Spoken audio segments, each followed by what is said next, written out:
Welcome to the India Fintech Diaries, the only podcast focused exclusively on the Indian fintech market. I'm Elroy. And I'm Hemant. In each episode, we dive into the latest trends, ideas, innovations, business models, and personalities that are shaping India's fintech landscape. We also invite amazing guests who are innovators and industry players that are driving the change that is helping make financial services more modern, innovative, and inclusive in India. Come join us as we explore the changing landscape of fintech in India. Hello, and welcome to India Fintech Diaries, the podcast series where we delve into all things Indian fintech. As we approach the year end, Hemant, looking back at the beginning of the year, did you anticipate the absolute roller coaster of a ride that we had in the Indian fintech landscape this year? Roy, we have been tracking this sector for quite some years now, just on the podcast itself for about 3 years. But I must say it's been quite a ride, a different type of year that we have than what we've seen for many years. But before we dive into the year-end reflections, I'm thrilled to welcome our special guest for today, Navin Surya. Actually, Navin plays multiple roles in the fintech ecosystem and has contributed immensely to its growth. And I have been witness to that. So any attempt that I can make to intro Naveen would not do it justice. So Naveen, why don't you introduce yourself? Thanks, Hemant and Elroy. Pleasure to be here. In fact, I was already thinking of thrill of the roller coaster. So, okay, simple. I think in my current role, I'm more like a thought leader for fintech from India. I do a lot more investing now. About 15 startup companies in fintech as a portfolio, and I also am part of a fund called Beams Venture Capital, which is the only exclusive and focused fintech focused fund, growth stage, and we have about four investments there, and in process of doing two more. So yeah, other than that, I contribute to a lot of advisory boards as well as board across the fintech and financial services. I mean, enough with being very, very humble about it. But I mean, I have one complaint. Even though we do not have as much money as you have, but you should invite us sometime when you get a good fintech to invest in. Uh, Absolutely. I know Beam has been doing really great job following the news. But I mean, one more thing that I would like to talk about before we get into the conversation is the Global FinTech Festival. So a big congratulations on the phenomenal success of the festival for 2023. And I was just amazed by the unprecedented scale that it was done. And think it is now the largest global fintech festival, if I'm not wrong, right? That's correct. In terms of scale, it became the largest in September 23. Awesome. So, Naveen, I think a lot of people still, because it is Bombay, some of the people would have missed it. So, why don't you talk a bit about the success of this year's festival so that they don't miss the opportunity next year? Absolutely. So I think we needed a thought leadership platform for the country to kind of talk to the world across the fintech ecosystem, and this has been back of our mind. And of course, Hemant, you were part of this initiative right from a very early days, right? When we just started Yeah, conceiving at the association, I was the chair and also the right. founder of Fintech Convergence Council. So the whole property was conceived between three entities: Payment Council of India, which again I was the Hmm. chairman of this, and uh, Fintech Convergence Council, as well as NPCI. And idea was very simple, that there are so many things that India has done, and we have already become the third largest ecosystem, and hopefully in few years will become probably second and eventually first, matter of time. Now, how do we interact a lot more with the whole world as to what has happened and also learn from them? And we realize within the ecosystem there wasn't really an integrated platform where everybody, from a regulator, government, to startups, to financial services institutions, to a startup investors, and Hmm. let's say academia. So you name every stakeholder is part of.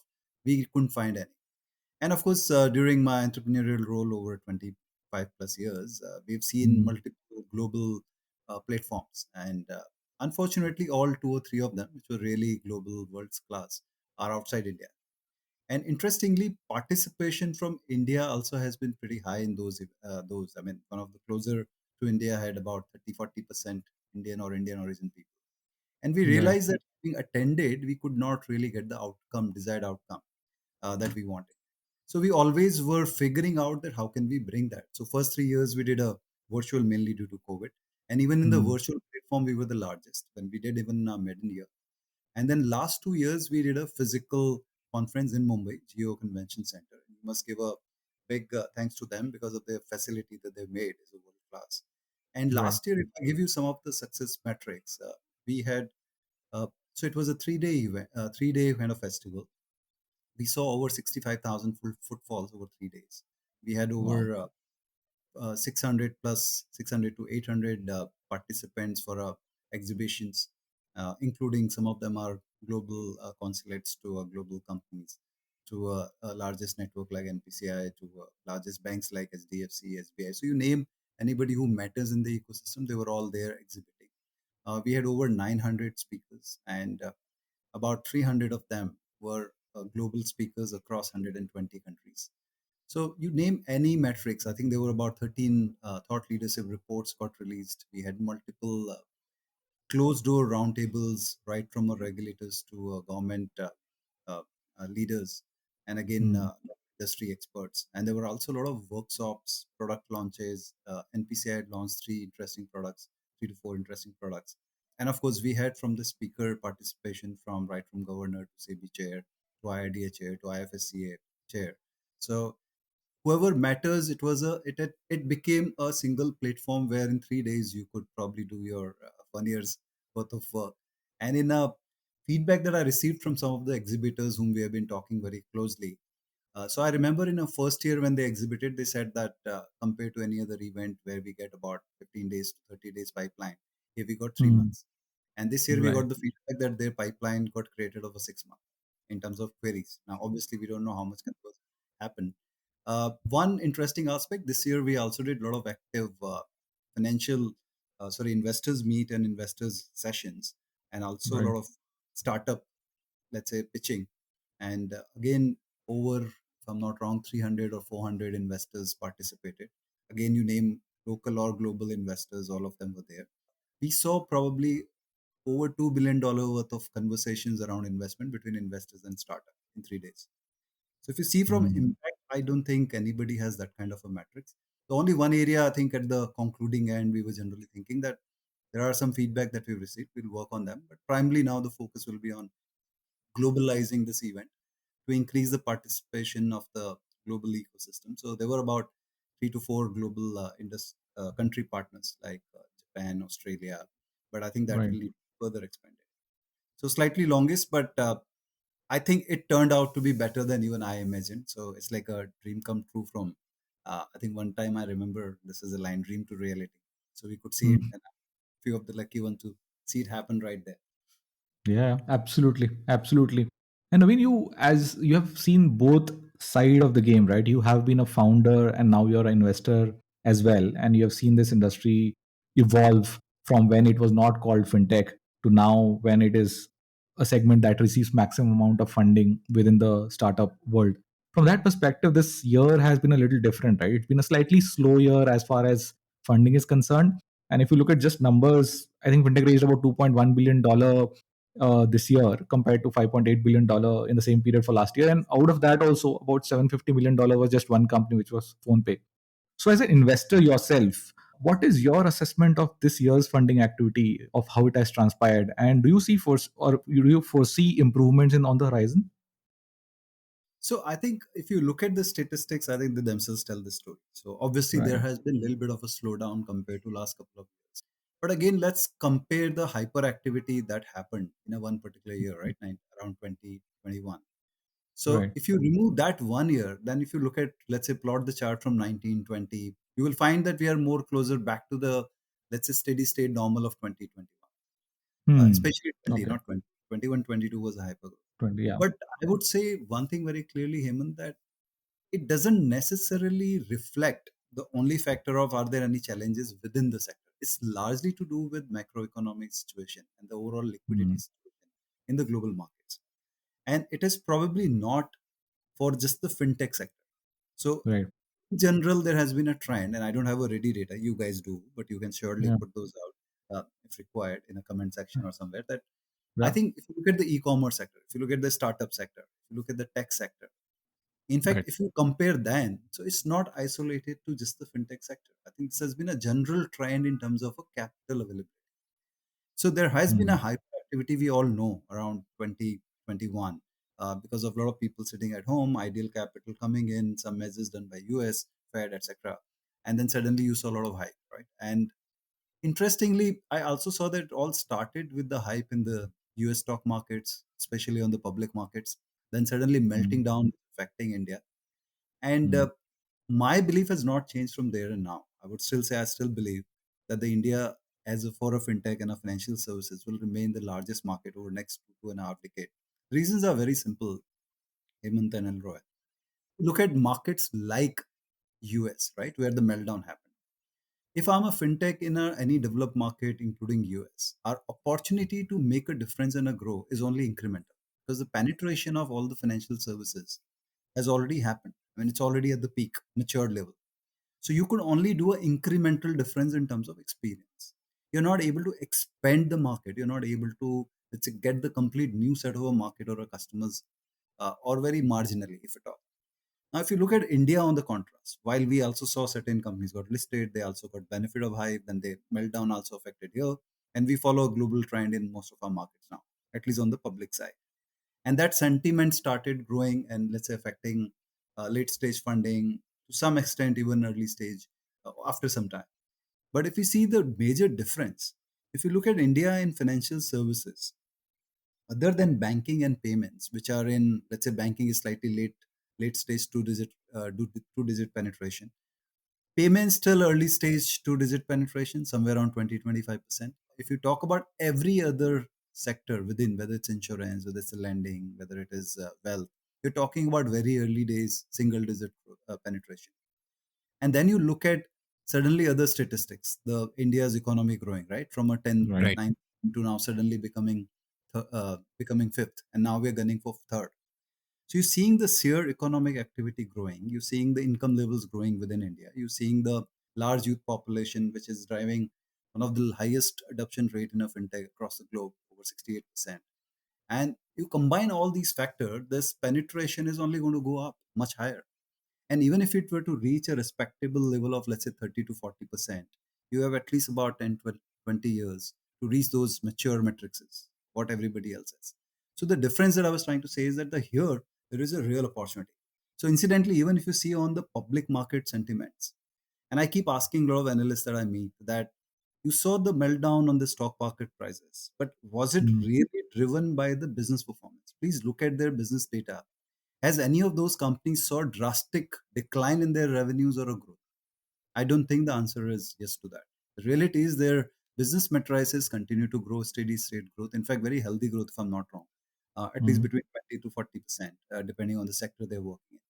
So the fact remains that there is a large opportunity that remains in India. The penetration is still very low. The adoption rate is high. Income levels are growing. A lot of macroeconomics is working for India, and we see no reason that the fintech and the financial services businesses will not grow. I mean, there is no reason they couldn't.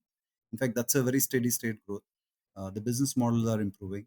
The infra that we have from the public digital kind of side is amazing. There's no parallel in the world.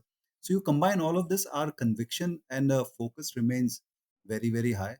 And as I said, I'm as excited as I was 20 years back, probably when the fintech word wasn't coined, to continue to invest in this. The only thing that it has done is obviously the extra hype that it had, it melted down.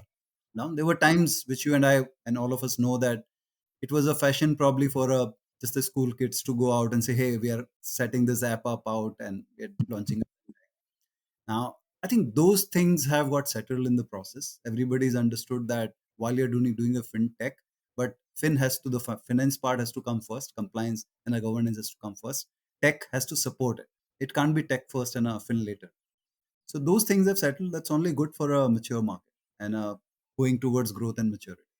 Navin, just shifting focus now to digital lending. Now, digital lending has been one of the key revenue generators for most retail focused fintechs. And it got a real growth boost this year when the regulator green lighted first loss default guarantees and the much anticipated credit line on UPI. I have two questions for you. The first question is, was this 5% FLDG that was given that was in line with industry expectations? And the second question is the credit line on UPI, which actually shares a very strong resemblance to the OD product, which was launched in OD on UPI, which was launched in 2018. Do you think what factors are different this time that will make this a success while ODA actually really failed to take off? Sure. So let me go back to your first question on Yeah. FLDG first. I think the major pain for the industry was when it got stopped.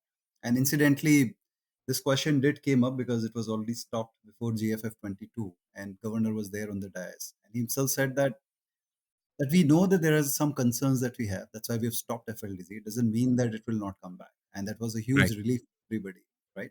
And of course, it still took a lot of time by the time it got revived. So I think the major pain to the industry, in my assessment, working at FCC with the lending group, was not having it. Now, as question or as to answer whether 5% is adequate or not, I mean, there will always be a player saying that this is high, this is low, this is not good enough. My rational answer to that is I think it's reasonable. It's correct. Okay. You see the term itself, it's first clause guarantee, right? So any Right. lending business, right? If you have an NPA more than 5%, or if there is a NPA five more than 5%, and that is supposed to be borne by the fintech player, then what business are they in, right? That was a question that RBI was asking, anyways. That are they the Yeah. customer acquirer, or are they the risk taker? Are they the balance sheet guys, or are they the tech guys? So I Correct. think the reality is that why should you even hit 5%? I mean, it's a more of a cushion that you've given, but the reality is an actual business metrics. It's supposed to cover the losses. And if you are doing a business which has anticipating losses more than much higher than these percentages, and you're supposed to contribute it, it's actually wrong business to be in any case. So rationally, I personally find this number pretty okay. And I think seems fine. So that's a first question answer. The second bit, I think, I'll say that, see, in the journey of UPI, I mean, if you go back in a history, we see the success, but we forget how many years it took, right? Right. There was a first attempt with MMIDs. I'm sure Hemant would remember. You would also Yeah. remember. It Yeah. was with mobile number then, right? And then we had multiple solutions before you see UPI in its current avatar. So we forget that a journey for any product success story is never a straight, high growth line going from, south to north. It's always a spiral, and it's a Yeah. cycle that it is flowing. The opportunity is extremely large for the credit on UPI. We all know it. Per se, the credit to an end consumer anyway is a huge opportunity and much less underpenetrated. The reality is Right. there is a large section of consumers who still don't get it when they need it. And that's why again we've seen advent of some other models. I would say it's an evolution cycle. And the reality is that before you reach that success, there will be multiple attempts in a trial. It doesn't mean that one has failed over others or other is more successful than the first one. I think it's just a cycle that we're running. This is a continuous, I would say, innovation that the industry ecosystem is doing with NPCI. They will have to keep evolving and keep trying new stuff till the time we are fully successful. This consistency, perseverance is critical to get the success. And if you go back in history of all the success story that India had, whether it's a UIDI, whether it's a, again we're seeing account aggregator to some extent in a similar cycle, right? So you will see that evolution happening. I would say it's too early days to compare or say that whether the earlier model was good or is this the improvement over the earlier model and this is better. I would say generally it's an interesting product. Opportunity is large. It will need to continuously evolve with the feedback from customers and the ecosystem. And I think that process is on. I mean, sticking with digital lending, I think the other main thing that we've seen, right, because of the shift in consumer behavior, especially over COVID, the unsecured retail lending space has seen a very rapid growth, about 25 to 26% CAGR over the last 5 years.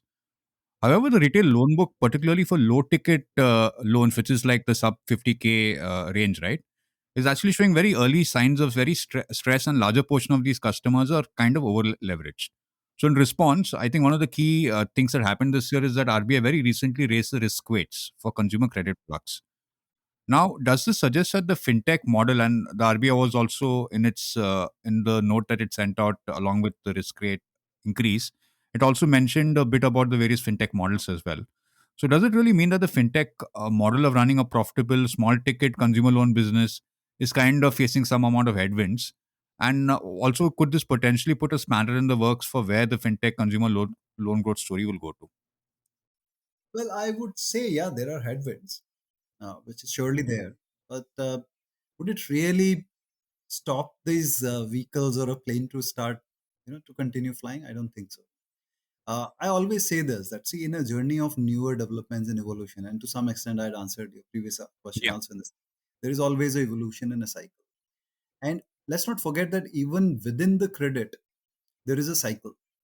I mean, Right. I remember early 2004-5, so the credit card boom was very high. And then suddenly around 4-5, a lot of stress was seen, and then suddenly a lot of stringent actions were taken. Correct. So, two two things. I mean, one is I think the general concern of RBI is about not to have this as a habit or as a product, which can lead to a bad behavior in the consumer, or lead them to a stressful situation later on to overcome these indebtedness, right? So that's the one part. And secondly, while I personally don't believe, but I keep hearing that there's also a domino or a cascading effect that they want to avoid, which I think in a retail book, usually because of the aggregate size not being so high, you don't see that higher a systemic risk versus a wholesale book. But Correct. I would say that a risk is a risk, right? It could lead to few other things like inflation, etc. So reality is that RBI has proven so many times right, and we're blessed to have an amazing regulator like RBI, and their policies sometimes, as on the industry side, we do criticize, but the reality is we also acknowledge that whatever they have done has actually led the Indian economy to a safer and a better place. So I think it's their wisdom. They keep will taking action, and I always keep saying that it's a fintech highway where you will see from regulators and government and a policymakers sometimes speed breakers, but not necessarily a closer. I mean, you'll really see that, unlike China, right? So Right. you will surely see these speed breakers when are required. Even if you are on a highway, you don't drive at the same speed all the time, right? You need to slow down. You need to see what changes I have to do in the speed according to traffic or the road condition. So that's Correct. what is happening. I would say it's still evolving, very early days. I think everybody who's in this business will keep have to take note of these developments and start working, learning, and evolving the model continuously. And it's good for them, right? If they're doing some activity, they'll be more careful to avoid higher losses or higher stress in their book. Looking at Naveen, as a related question, right? Given all these changes that we have seen in the lending space, do you foresee a lot of consolidation to happen in the next year? Like very recently, I think just yesterday, day before, Credit Pay actually offered to kind of take over Zest, which has been in a lot of trouble in recent times. So, do you see a lot of more of this happening in the digital lending space in 2024? well, I would say this way that there has been different entities who had different aspirations, and Correct. we've seen multiple times a common mistake, not necessarily just in sector, happens in every sector. That sometimes you're a good tech player, but in your aspiration to become bigger or growing faster, you also want to start owning the book. Yeah. While that's a very different kind of a skill set. So you will see increasingly, or let's say sometimes you're in a high growth cycle and suddenly you can't raise funds because a lending business is all about raising money and collecting. It's less about actually giving money out, but getting in from the lenders as well as from your customers.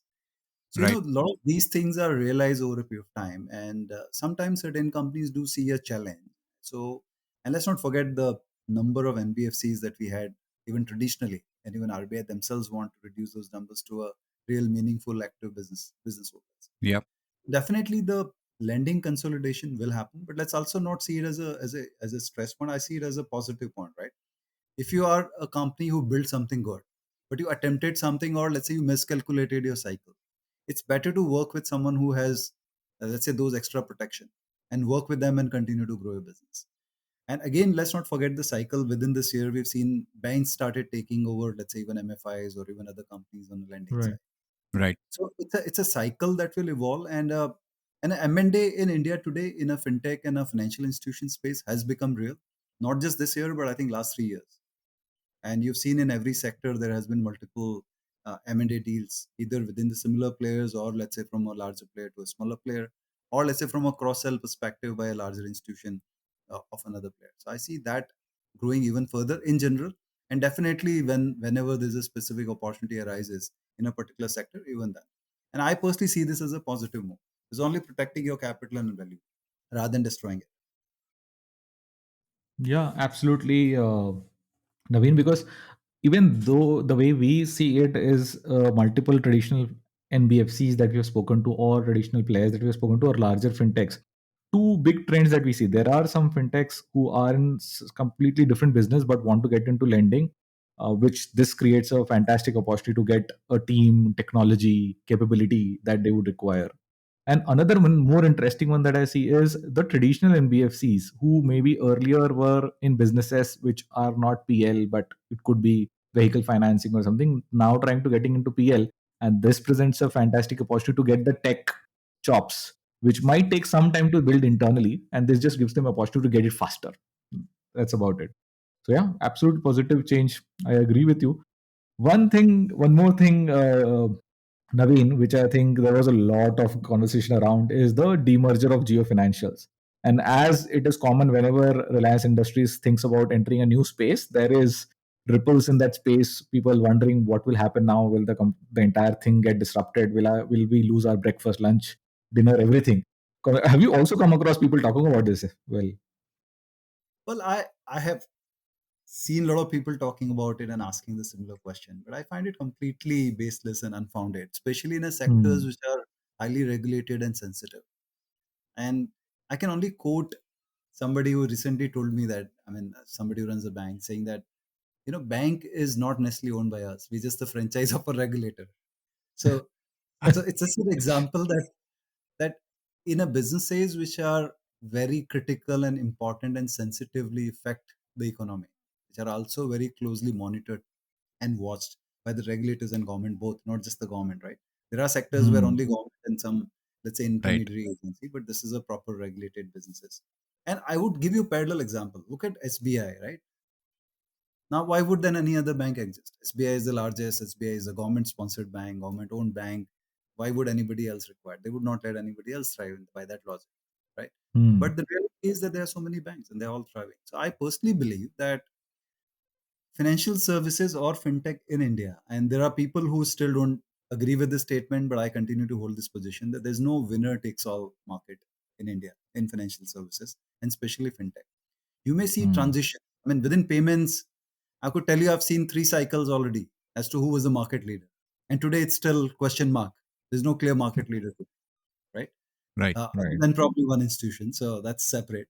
But if you see from a fintech perspective, there's absolutely no clear that who has the kind of complete, all the game in their control. It doesn't happen that way. And I see this again as a positive development, whether it's M&A, whether it's investment, whether it's innovation. More player coming in when the market is underpenetrated, it means you need to invest a lot of capital.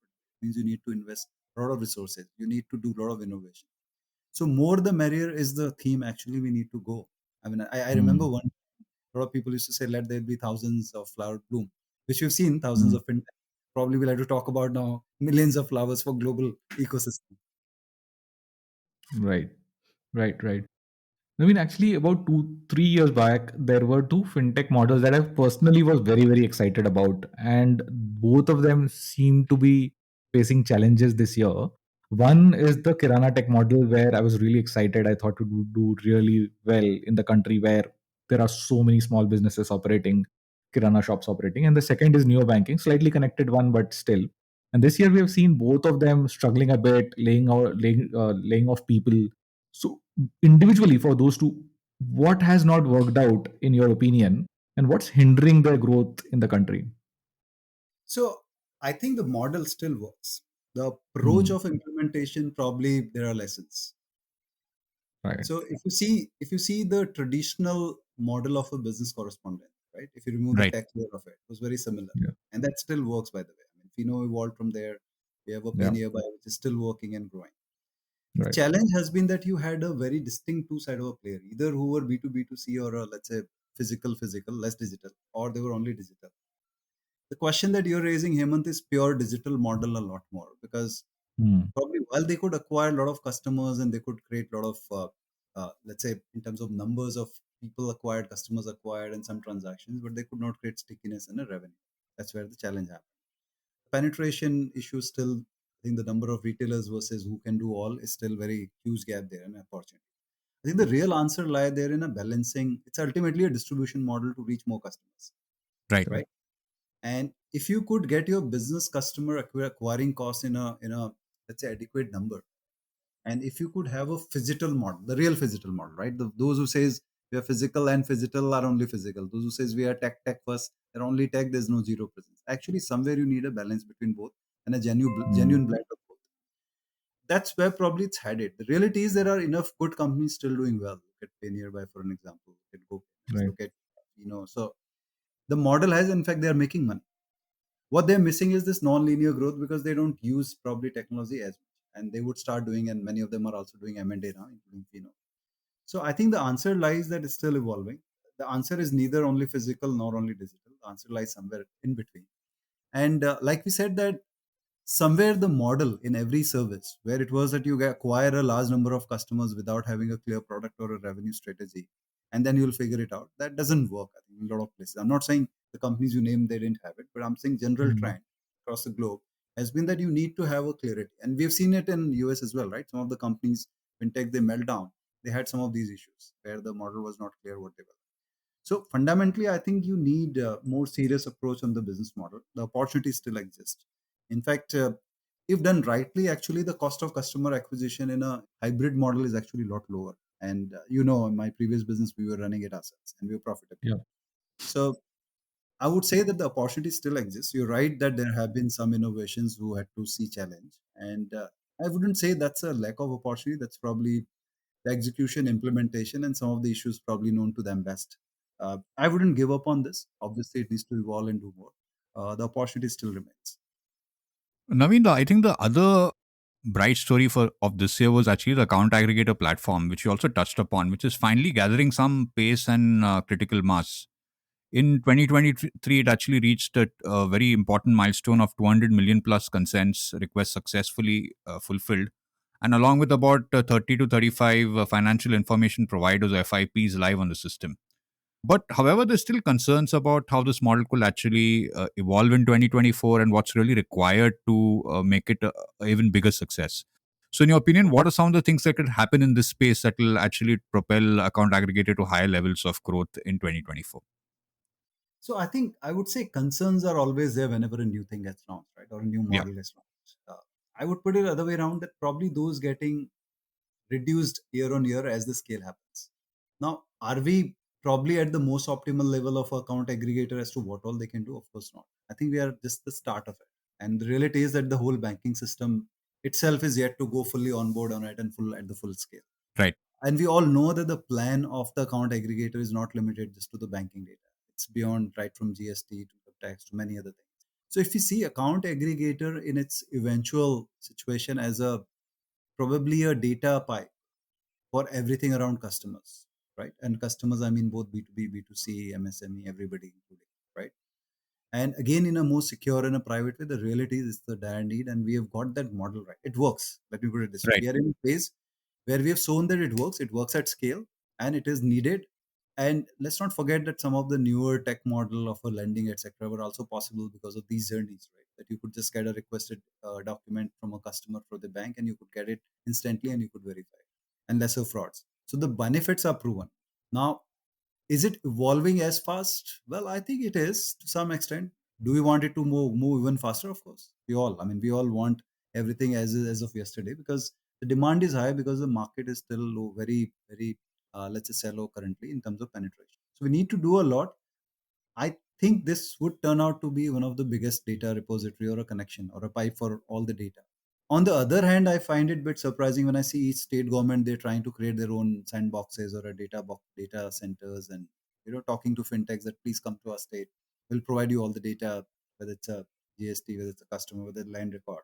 I'm saying somewhere probably a calibration between state and a government, and probably count aggregator regulators and framework required, where they can calibrate all of this through a single model.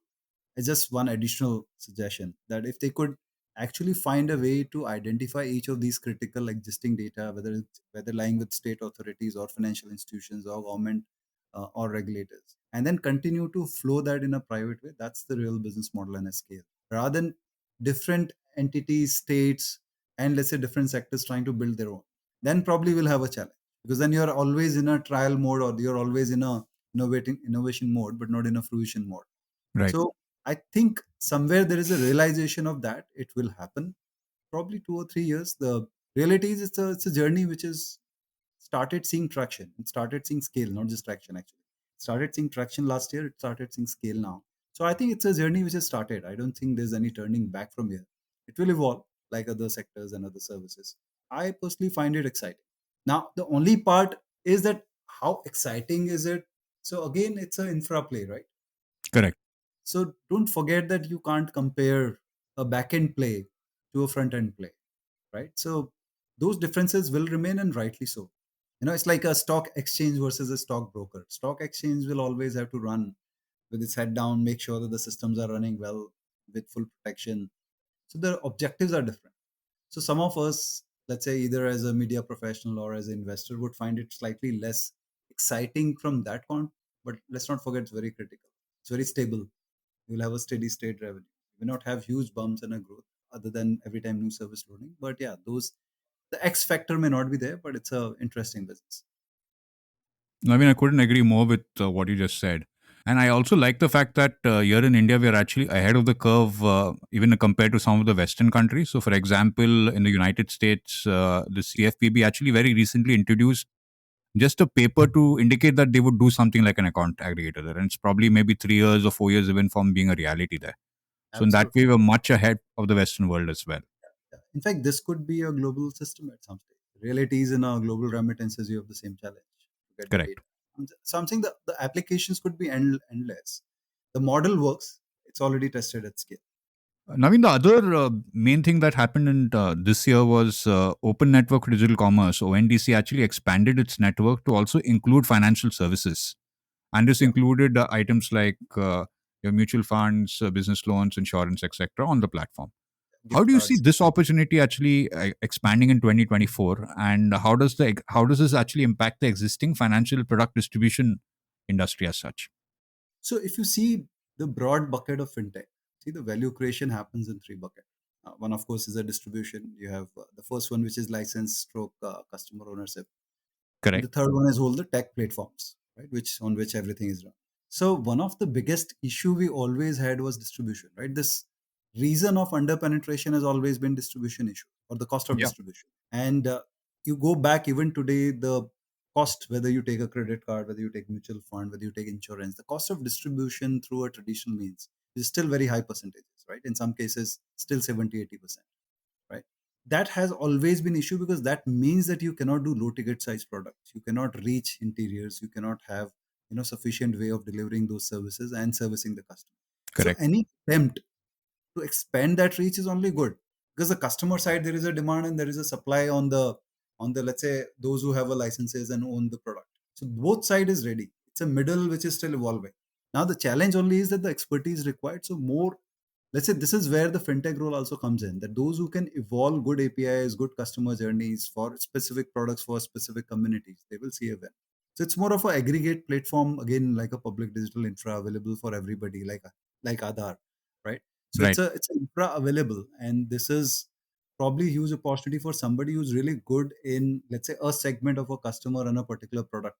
Can they build an amazing API for it to work across? Yeah. And they would use traction. If you're going to just run the general automation and keep opening various products, it may see some traction, but maybe not that much of a success, or maybe it will evolve over a period of time as you see the traction. But like I said, that this I welcome. Now, what will happen? It's still unclear, very early days. But I definitely see this as a huge opportunity area again, the distribution per se of all financial services. And whatever is being done is a good in a way in that direction. Naveen, also as the year drew to a close, RBI made two very interesting and very significant announcements. One was the plan to create what was called as a fintech repository, and the second was to plan to create a cloud kind of infrastructure facility for the financial sector. It would be Yeah. great to have your views on how the industry is perceiving these two recent developments. Yeah. In fact, they also announced frictionless credit sometime before. They also had Correct. live with the CBDC pilot. See, I think RBI has also realized that while they're regulators and while their core responsibility has always been supervising and making sure customer protection is protected. But I think over a period, especially during COVID and everything, they realized that there is also some bit of a developmental activity that they need to do, because it's an evolving phase and a critical phase. In absence of which, probably a lot of people are doing experiments. Sometimes they are also becoming, unwarranted accidents, or let's say some other challenges. So I would say that I think RBI now, and especially with RBI Ach in place, which can actually do innovation and developmental activity. And Rajesh is an amazing guy there running it, right? And who has seen all of it evolving. So I think they are seeing this as a critical role, especially for the fintech ecosystem. And that's how, again, you go back to 2.5 years now of a fintech department working on it. RBI already put it in place. I personally see these are very, very important ones, and some of these are in line with the industry and RBI discussion themselves, right? These are the things that industry was also confused at what needs to happen, especially with after data localization, if you take the cloud side. And similarly, if you see the repository. So let's say if, and it happened a lot more around COVID, and we all realized that how grave it could be. There were a lot of interesting models which evolved and grew very fast. But let's say even at that time, as a chair of a FCC, let's say if somebody was to call me and say, "Hey, do you know aggregate what is a volume or a business that is being done or what is at risk? Do you have any kind of a data?" The reality is that we also wouldn't have. And we've seen increasingly with a lot more private entities, independent entities growing from a secret or a confidentiality, I won't say secret, but confidentiality aspects, they are also hesitant to share these information openly to its association or any other parties. So having a credible repository kind of a model with RBI, it becomes critical because it's like a speed dial, right? If you don't know what speed you're working, how would you control it? So Right. that can happen only when you have a data. And as I said, that the data had some legal challenges in terms of privacy. It also had concerns from a confidentiality, and you also needed a credible model for it to work. And again, any policy decisions that RBI is taking, they want to take a lot more on data, and they're used to it, right? They do monetary policy entirely based on data. Now, in absence of that, it becomes a challenge, right? Then you're just throwing a dart in a dark, which I don't think they like or any of us like. So I see this as an amazing step and a right step in direction. And like I said, I see this, if not by directly RBI, but the fintech department and the RBI and few of the subsidiaries that they have, moving in that developmental aspects. And that's the best thing that can happen to the ecosystem. Very true. Very true.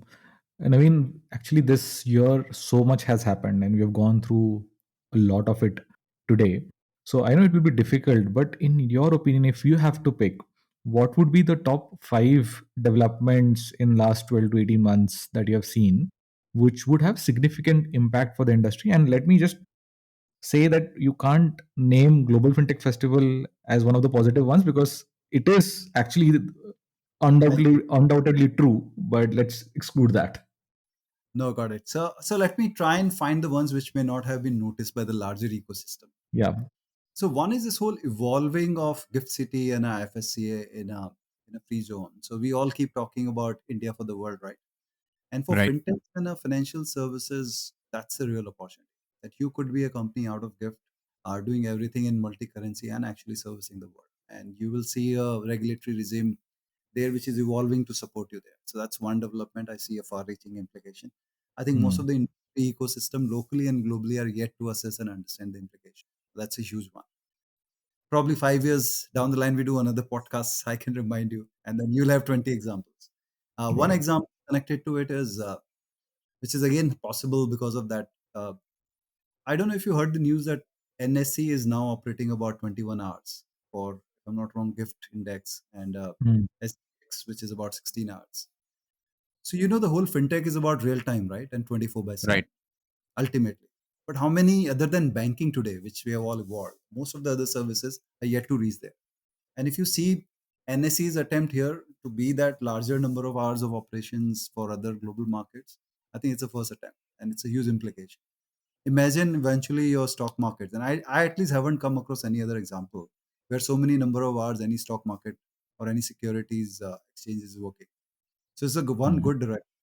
Imagine, and please understand that the growth and a volume and an impact is all about number of hours of trading in this kind of a Correct. sector, Right. right? It's all about velocity. Like in money, we look at velocity. Here, it's all about number of trading hours, which will increase the velocity. So again, imagine 24 by 7 exchanges, right? Right from India and probably Indian exchange and more exchanges. So that's another implications, I think, huge, far reaching. And again, it will impact the whole ecosystem around. Now, the third one, I think we probably talked about in the last, I think the whole evolution of the fintech department. We all know that we need some sort of integrated framework for in terms of policy and regulation for fintechs to grow, right? And they need some sort of a single window to then talk to everybody. And I think the development of setting up a fintech department by RBI in that direction is amazing. While this started working, but we are already seeing a lot of implication. And again, connected to that is the CBDC which they're in charge of, right? This is Right. another third or fourth interesting development.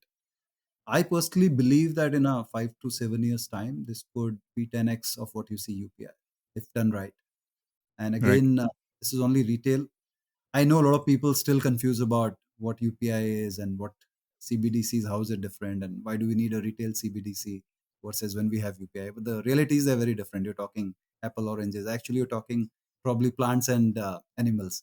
I would put it that way, more drastically. So I think those clarity will start coming in, and not to forget the whole global aspects of it, right? The whole wholesale CBDC in a global environment besides local environment. So the whole CBDC will have a huge implications and development as that is launched.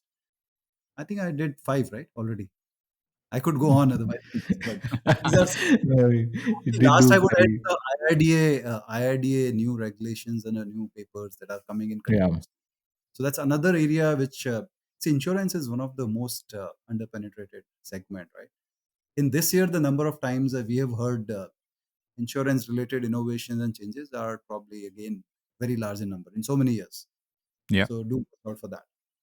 Yep, That yep, entire yep. sector. No, absolutely. You touched upon insurance, very important. The another thing which I think has happened this year is, in a way, this financial influencer bit on the internet has some done some damage, but it has brought a topic into conversations of normal people, which was not in their thoughts as well.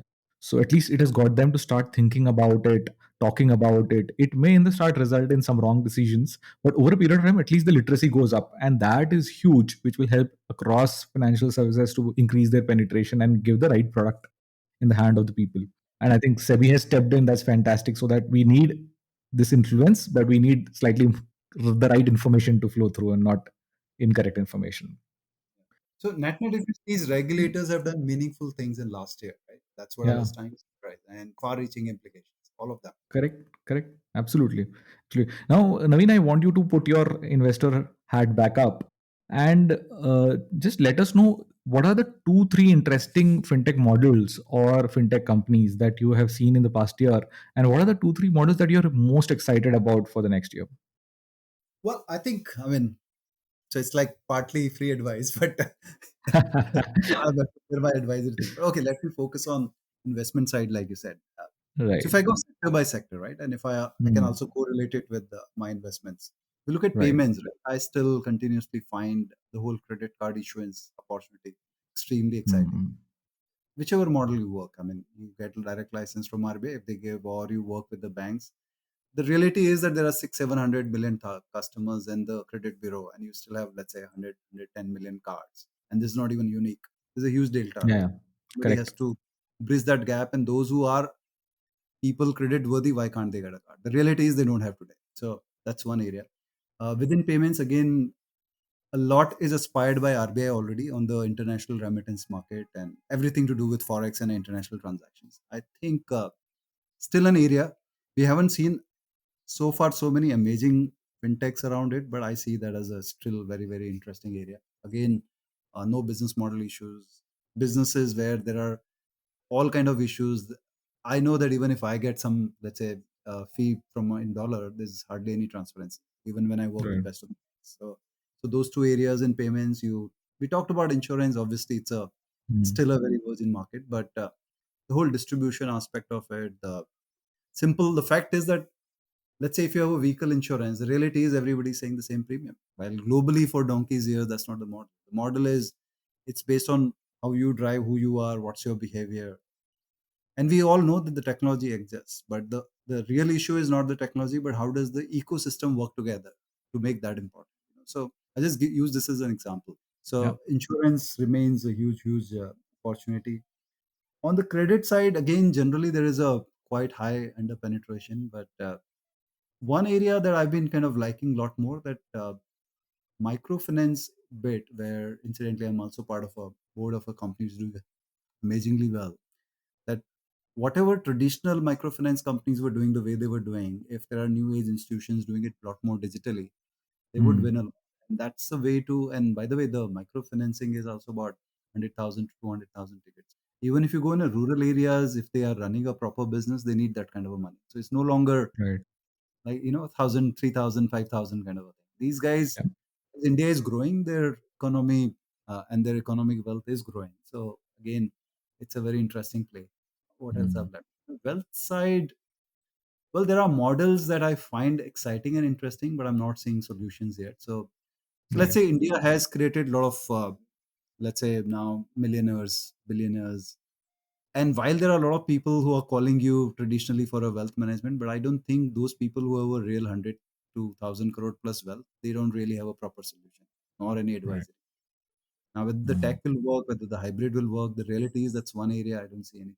I also see a huge opportunity in this space with the tokenization becoming the norm, especially of physically movable assets or any other even movable assets, right? Because that gives you fungibility to that assets in terms of liquidity, in terms of leverage. So I see Right. that as in a very interesting area. A lot more work needs to be done. These are more 3 to 5 year kind of outlook. Mm. These are some of Got it. the areas. Of course, some of these reflect in our decision to invest in a, let's say, company like insurance. They go to ProcCap, to a Neo, or even one card personally. So yeah, these are the thesis that I personally am excited. Excellent, Naveen. Thanks a ton for speaking with us today. In case our audience wants to get in touch with you to explore opportunities to collaborate or team, what's the best way to do this? Just connect me on LinkedIn and send a message and the context. That's the easiest and the best way to do it in today's time. Excellent. I'll include all those details in the show notes so folks can also reach out to you. Thanks once again for coming on the show and spending time with us. It was a great conversation with you. Thank you. So that's a wrap from India FinTech Diaries for this year. We hope you have enjoyed listening to our episodes this year as much as we have enjoyed creating them. If you have any suggestions on how we can improve it further in the coming year, please reach out to us.